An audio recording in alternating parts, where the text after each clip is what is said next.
Good morning, welcome. It's Friday, finally, the 15th of March. I hope you're all doing really well today and looking forward to the weekend. I'm currently slaving away to get the finishing kind of touches to this week's episode, or this week's main episode, rather. But it should be a good one. I'm excited to see what people think of it. It's a bit of a departure from the murders that we've been doing since the start of season 3, really. Anyway, today we're going all the way back to the 15th of March 1825, and we're looking at the Chester Courant. To start us off, we got a cheeky little bit of science. It is said that milk injected into the veins of a dog will produce immediate death. Well, who'd have thought it? Science, ladies and gents. The thing that I want to know is, who thought to do this anyway, and for what purpose? So much of these stories are completely mental to, us in the modern day. But at the time they were written, they seem to be reported on as though they were perfectly normal. So you can imagine how much my eyes light up when I see a story like this next one, which comes with the headline, Ludicrous Occurrence. A gentleman at Littleton has in his possession a fine Irish cow, which, without viciousness or malice, frequently amuses herself and the neighbourhood by playing off extraordinary antics, as if from the pure love of fun.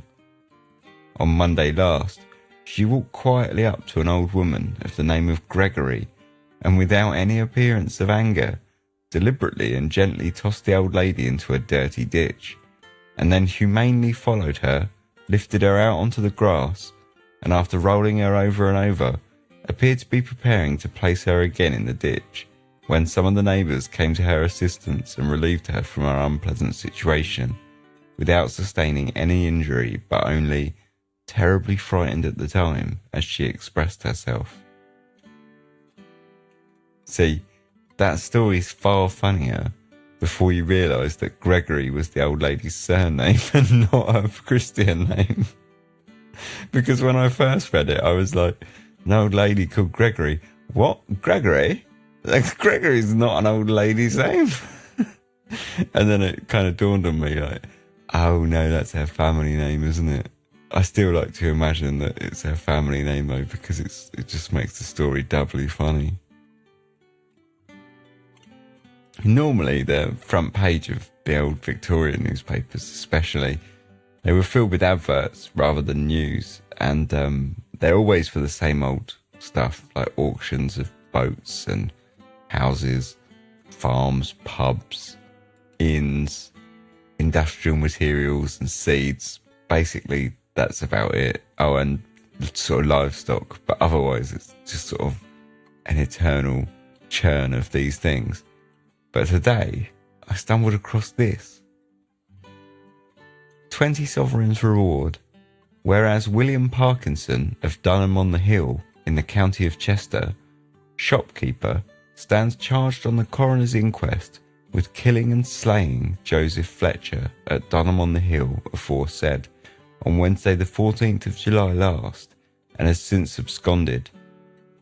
The above William Parkinson is about 70 years of age, is grey-headed, pitted with the smallpox, blind of one eye and lame of one arm, about 5 feet 8 inches high, rather slender made, and walks upright. Notice is hereby given that the above reward will be paid to any person or persons who shall apprehend the said William Parkinson and safely lodge him in the castle of Chester. So where do we even start with this one? 20 sovereigns was a lot of money for catching a man who was not only 70 years old, that's a considerable age today, so you can imagine the state he was in 1825. I mean, he was half blind, half lame. You've got to question, how did he get away in the first place? And not only that, but how on earth did he kill and slay anything more than a bowl of porridge? Still though, he could at least walk upright, so, watch out. Finally, got a quick public service announcement. Remedy for a cough.